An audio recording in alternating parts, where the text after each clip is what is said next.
to Spain for business, and another trip just for fun, and just kind of fell in love with the grape, fell in love with the food. And when I decided that I wanted to produce a wine, I wanted to produce a wine that was good with food. I love to cook, and I wanted to make something that I could drink with foods that I love. So Tempranillo was the way to go. It was very difficult to think about Cabernet, and what you could pair it up with was very limited. Tempranillo just kind of opened that door a little bit for me. So who am I? I'm the winemaker and the owner, along with my husband, who's a co-owner. I have been in the wine industry for about 20 plus years.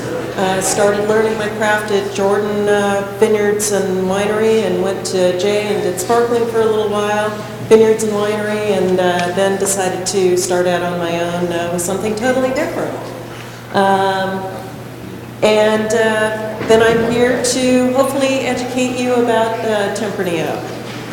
The Tempranillo grape, friend or foe. When you're starting out with this grape, then a few years ago, it was very difficult to get this grape in front of people, to get the wine in front of people, because they didn't know what it was. Spain tends to not say that the wines that come out of Rioja and Ribera are Tempranillo, and so people didn't understand what Tempranillo was. They didn't know what to expect. So you would put the wines in front of them, and they didn't know if it was going to be Cabernet, they didn't know if it was going to be Zinfandel, they didn't know if it was going to be something totally odd, maybe Pinotage, something that might take a little time to get used to. That's where I kind of go with the friend or foe. This is a very friendly wine. And I like to describe this as somewhere in between Cabernet and Zinfandel. It's a little bit structured like Cabernet, but not quite as harsh many times. And it has a lot of the softness and a lot of the flavors and aromas that you might get out of Zinfandel. So these are kind of some of the aromas, flavors that you would get out of Tempranillo. So you can see raspberry, cherry, strawberry, a little bit of pepper, some coffee notes, and a pinch of dirt, which I thought was an interesting jelly bean. One of the jelly beans they don't have here, though, is there's also some tobacco component many times, and a little bit of a smoky quality. A lot of leather. And then typical California Tempranillo, a little bit of vanilla, a little bit of butter and toast because of the malolactic and the barrels that we use. It's the primary variety in Spain, and it's planted not only in Spain, but in Portugal, South America, Mexico, spelled Mexico wrong, Australia, and also in the U.S.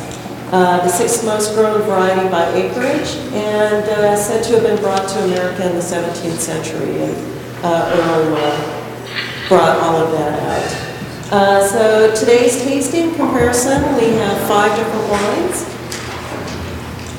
Oh, just some pictures. And we actually have 3 different states represented with these wines. We have Oregon, Arizona, and California. So a little bit about Arizona. The AVA that the Callahan wine is from was one of Arizona's first. Totals 325 square miles. This is actually in the south of Arizona. And a little more about just kind of the area. The basin floor is 4,500 to 5,000 feet above sea level, so it's kind of a high deserty area. The soils are described as thermic, very deep, well-drained, gravelly loam, formed in alluvial fans from igneous and sedimentary rock. These soils don't retain a lot of water. They drain off pretty quickly.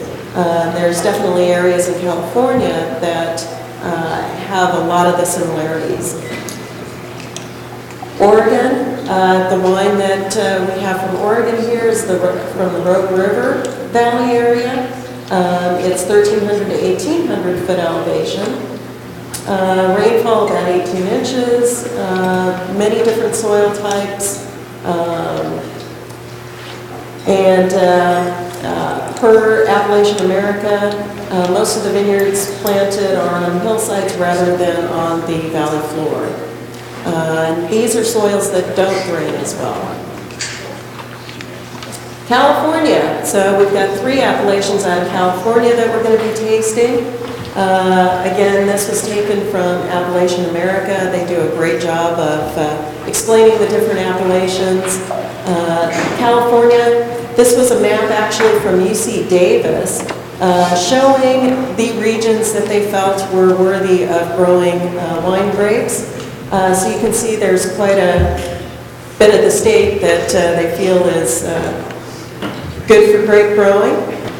So areas, so we're looking at some foothill area, we're looking at Lake County, and then we're also looking down around Monterey here, are kind of the 3 little areas. So you can see there's pretty diverse areas of California that we're going to be tasting here. Foothills, most of the plantings, about 1,000 to 3,000 feet high. Lake County, I don't have an elevation on, but I believe most of that's around 1,000 as well. San Antonio Valley, I'm not sure what the elevation is there. That's, I know, 1,100. So all of these are not at sea level, all grown on hillsides. Whoops. And then Spain. Most of the vineyards in drier regions, summer's often too hot for grapevines, which actually helps to delay the ripening period because they actually will shut down at certain temperatures. That does happen in some parts of California as well, and little water available for irrigation. This is Spain. They're growing grapes all over the place. They've got them down in the valleys, they've got them up on the hills. Most of the ones that are well known are up and elevated at 1,000 to 2,000 feet as well. And then a picture of what the areas of Spain look like. Not a lot of vegetation. Most of these vineyards do look like they're kind of out in deserts. And they have a lot of these kind of little short bushy vines. You don't see a lot of those in California. Most of us now are growing them the UC Davis way, upright vertical shoots, cordon, trellising, so a little bit different. And then just a little bit about, is it time for Tempranillo? You know, I think it is time for Tempranillo. I think it's finally making its way now that Spain is making a big push with their wines and actually saying that they're Tempranillo. So just a few articles that have come out in the last few years, and just in the last few months I've found several more as you Google through. Wines and Vines in 2006 had a great article on Tempranillo. So some of the obstacles with getting Tempranillo out there, lack of knowledge about the grape and the wines. We are being bombarded with a lot of Spanish wines from a lot of very large producers, and they're very inexpensive. Most of the wines in California are more in kind of the $15 to $35, $40 range, where a lot of the Spanish Tempranillos are $6, $4, $5. But if you go to somebody that really knows Tempranillos, you can go to K&L and you look, and they've got $30, $40, $50 Tempranillos. Smaller producers, a little more new oak on them, just produced a little more like what we're doing in California. There's still an image that this is not a quality grape and can't make a quality wine, but I think you'll see from tasting these wines that that's not the case.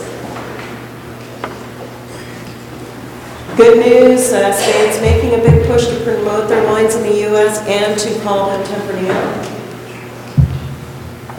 Better quality wines are finding their way here. Some of the lesser quality and the less expensive wines are starting to kind of go by the wayside a little bit. Though there's nothing wrong with those, they're great, you know, everyday wines you can have. And more acreage is being planted in the U.S. When we started this group, the TAPAS group, I think there were 5 members, 7 members to start. Now there's 70 wineries that are producing Tempranillo. So, and domestic wineries that make Tempranillo is on the rise, and some of them we all know. Clos du Roi makes Tempranillo. I hear Gallo wants to make Tempranillo. And you're all here to find out about the varieties, and that definitely helps to promote this grape.